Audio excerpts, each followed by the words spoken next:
যেমন আমি বলেছি বাগবাড়া থেকে আমি চণ্ডীমাতার মন্দিরে যাচ্ছি, যেখানে ভাল্লুকরা আসে এবং ভাল্লুকরা কারো ক্ষতি করে না।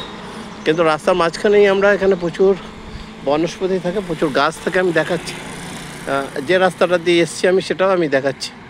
আর আমি যাচ্ছি এখন এই দিকে। মোটামুটি মহাসমুদ্র থেকে এটা মোটামুটি 50 কিলোমিটার মতো দূর হবে। আর সবচাইতে বড় বিষয় যেটা আপনারা জানেন না, এটা হচ্ছে মহুয়া ফুল। ফুল বলা হয় মহুয়া ফুল। এগুলো যদি আমি গন্ধ শুঁকি নাকে যদি গন্ধ শুঁকি, তাহলে একদম এটা পায়েসের মতো গন্ধ হবে। আমরা যে ঘরে যে পায়েস তৈরি করি, সেই পায়েসের মতো সেটা গন্ধ লাগছে। এটা এত সুন্দর গন্ধ এগুলো। আমি গাছগুলো দেখাবো এবার। এটা হচ্ছে মহুয়া গাছ, এটা হচ্ছে মহুয়া গাছ। এখানে তিনটে পরপর মহুয়া গাছ রয়েছে। এটাও একটা মহুয়া গাছ। পাতাগুলো অনেকটা বট পাতার মতো হয়, এখানে বড় বড় পাতা হয়।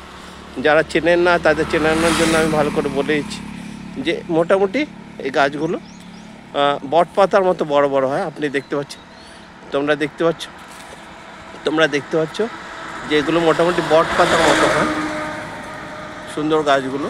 এখন ফুল হয়ে সেটা ফল হওয়ার সময় এসছে, এই জন্য ফুলগুলো নিচের দিকে পড়ে যাচ্ছে। ঠিক আছে, যে বাকি যেটা অংশ থাকবে সেটা ফল হয়ে থাকবে। এগুলো ছত্তিশগড়ের একটা জীবিকা অর্জনের প্রধান উপায়। মহা ফুল কুড়িয়ে হাজার হাজার টাকা সরকারের খাজানাতে আসে, বা যারা এখানে কুড়োয় বনবাজারে তাদের ইনকাম হয়। খুব ভালো লাগলো। আমরা আশা করব আমার এই ভিডিওটা আপনাদের খুব পছন্দ হবে, এবং আশা করি আগেও আমাকে এরকম করে সাহায্য করবেন, যাতে আমি আরও এগিয়ে যেতে পারি।